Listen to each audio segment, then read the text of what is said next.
Kembali bersama kami pemirsa, konten yang diunggah di kanal YouTube yang dianggap sebagai hak kekayaan intelektual bisa digunakan sebagai jaminan berhutang di bank.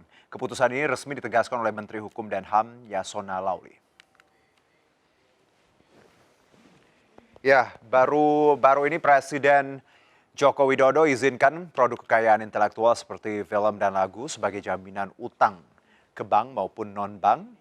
Kebijakan ini diatur dalam PP nomor 24 tahun 2022 tentang ekonomi kreatif. Dalam aturan tersebut ada 17 subsektor ekraf di Indonesia yang bisa dijadikan jaminan utang perbankan. Menkumham Yasona Lauli menambahkan salah satunya konten yang diunggah ke YouTube dan mendulang banyak views. Yasona mengatakan ini bentuk berpihaknya pemerintah dalam utilisasi hak kekayaan intelektual atau HAKI. Sebab valuasi HAKI juga bisa dilihat dari potensi pendapatan yang didapat dari YouTube. Dan ada 4 persyaratan yang harus diajukan oleh pelaku pengajuan biaya berbasis kekayaan intelektual, yakni proposal pembiayaan. Kedua, punya usaha ekonomi kreatif. Ketiga, memiliki perikatan terkait kekayaan intelektual produk ikraf. Dan terakhir, punya surat pencatatan atau sertifikat kekayaan intelektual.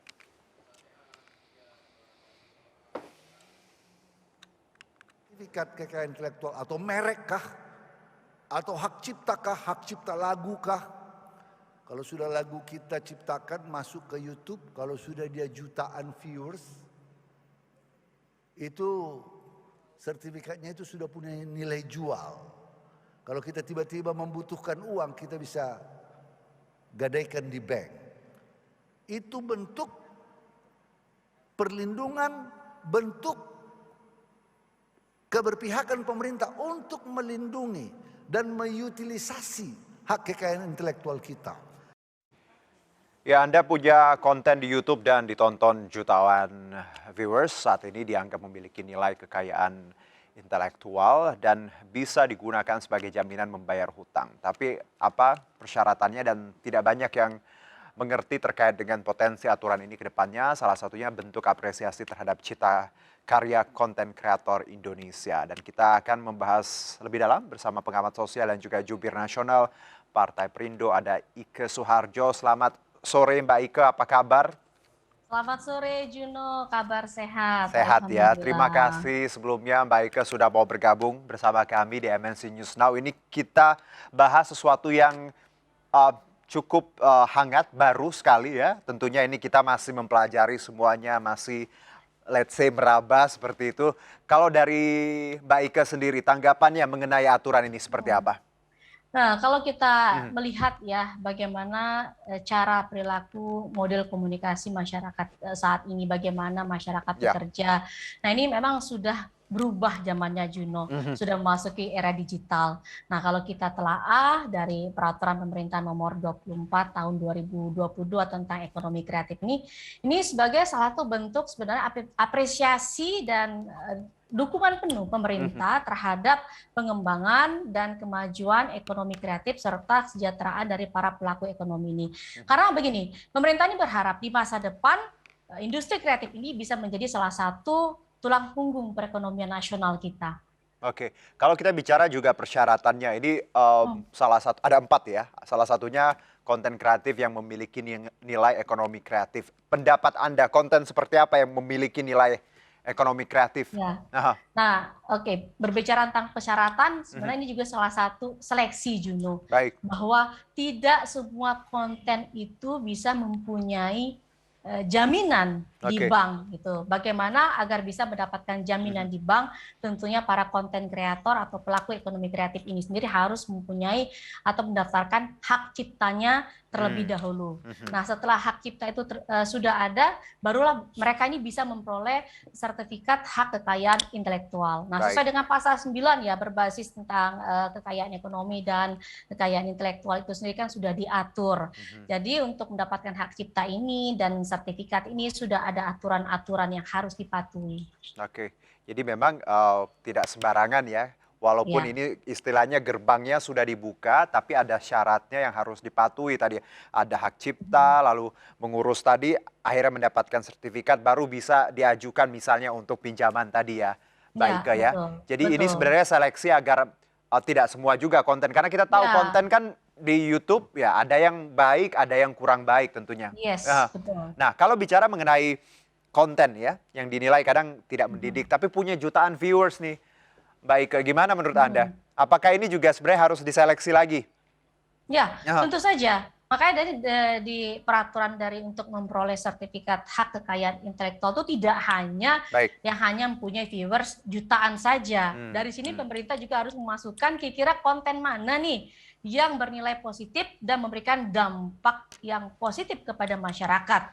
Tuh jangan konten yang memberikan dampak negatif gitu kan. Anak-anak muda sekarang ini kan justru inilah ya, perilakunya itu kadang dengan gaya hidup yang sekarang, dengan perkembangan digital yang sekarang, ini suka mencontoh gitu loh. Oke. Jadi dari sini pemerintah juga harus mengkaji lagi untuk memasukkan peraturan konten yang kira-kira bisa mempunyai nilai ekonomi gitu, yang mempunyai nilai tidak hanya sekedar ya jutaan penontonnya Viewers. saja, Aha. viewersnya saja, tapi juga harus melihat konten yang positif yang memberikan dampak kepada masyarakat itu seperti apa. Jangan yang berbau pornografi Baik. atau berbau kekerasan. Nah, ini juga harus dikaji lagi dan ditelaah lebih lagi. Oke, jadi buat konten kreator ya, ataupun mungkin public figure yang YouTube-nya jutaan Yes, followers, subscriber seperti itu, dan view juga kalau nanti kontennya tidak mendidik, tidak kurang baik, seperti itu belum tentu dapat hak ini ya. belum tentu Baik dapat ya. hak ini. Oke, Ya, jadi nah ini yang harus kita edukasi literasi bahwa sebenarnya mhm. kalau kita membuat konten yang baik dan juga subscribersnya juga lumayan dan view-nya juga banyak, sebenarnya ini punya nilai ekonomi yang nantinya ke depannya bisa kita manfaatkan. Kira-kira seperti itu ya Mbak Ika ya? Betul, betul Oke. Juno. Nah, kalau melihat kebijakan ini Mbak Ika, apakah ini menurut Anda terobosan yang sangat baik? Karena tadi Anda menyebutkan di awal bahwa ke depannya mungkin industri kreatif, ekonomi kreatif, digital ini memang akan seluas Ya. itu, se-advance itu ke depannya. Ya, Mhm. saya rasa ini juga tadi sebagai salah satu bentuk apresiasi dari Oke. pemerintah terhadap pelaku ekonomi kreatif. Ya, ini sudah saatnya para pelaku ekonomi kreatif ini untuk mendapatkan atau menghasilkan karya yang lebih baik lagi. Oke. Oke.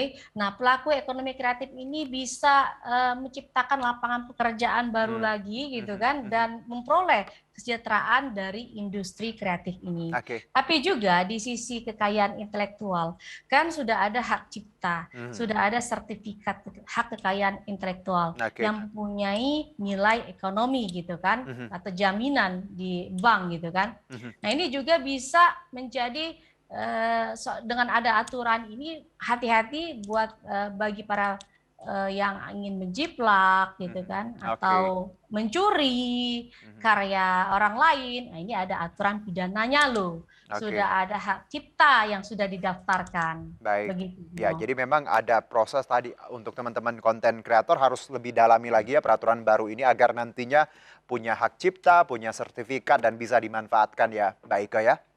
Betul. Oke, Mbak Ika, ini menarik bahwa kekayaan intelektual bisa menjadi jaminan hutang untuk tadi di bank ya. Tapi yang sempat saya pikirkan ya, saya juga sempat ngobrol sama Mbak Ika ketika kita bicara Mhm. podcast, bagaimana ketika sesuatu hal, ketika kita meminjam atau memanfaatkan uang ya dari baik itu bank ataupun pihak ketiga, harusnya digunakan untuk yang produktif ya Mbak Ika, bukan untuk yang konsumtif ya. Ya, Ada saran soal ini? ya. Ah, Jadi dengan jangan gini ya, kita aha, sebagai generasi muda ya sudah ada aturan ini, oh hmm. jangan sudah berpikir udah aku Bisa harus ngutang nih. menjadi Aha, ya aha, harus bisa menjadi konten kreator yang bisa mendapatkan nilai ekonomi. mhm. Jadi menghalalkan gitu-gitu kan. Jadi Iya. mereka harus bisa ngutang. Nah, ini harus mindsetnya harus diubah Iya, terlebih dahulu nih gitu loh. oke. Jangan Aha, mempunyai atau pekerjaan sebagai konten kreator gitu kan mhm, hanya mhm. untuk bisa pinjam uang di bank. Nah, Oke. itu mindsetnya gitu. Itu kan ibaratnya plan yang kesekian lah gitu Aha, kan.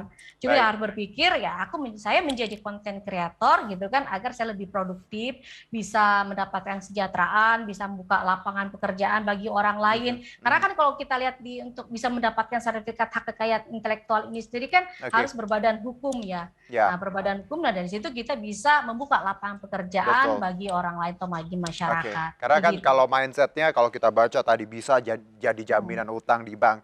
Yang saya takutkan adalah ya kalau banyak berpikir instan bahwa wah bisa berhutang nih gitu ya. Ya, Tapi ingat lagi-lagi harusnya hmm. berhutangnya untuk yang produktif ya, bukan yang konsumtif yang menghasilkan ya Mbak Ika ya? Betul, kalau Oke, berhutang untuk membuka lapangan pekerjaan atau buka usaha baik. lagi kan Oke, tidak masalah begitu kan. Tapi oke. kalau misalkan berhutang Mhm, untuk hal-hal yang konsumtif, nah ini mhm. kan sangat tidak baik sekali nih bagi Oke, generasi muda kita, Gen Z dan Gen milenial gitu kan. baik.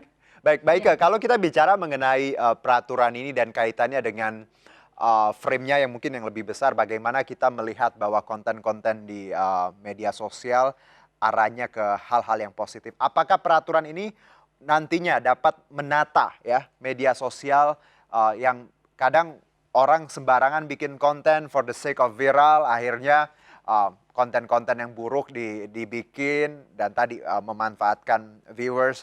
Dengan ada aturan ini, apakah juga secara tidak langsung membuat banyak konten kreator nanti akan berpikir bahwa uh, konten-konten yang dianggap seperti itu ya, yang diakui pemerintah pasti konten-konten yang positif. Apakah ini arahnya juga ke arah sana menurut Anda?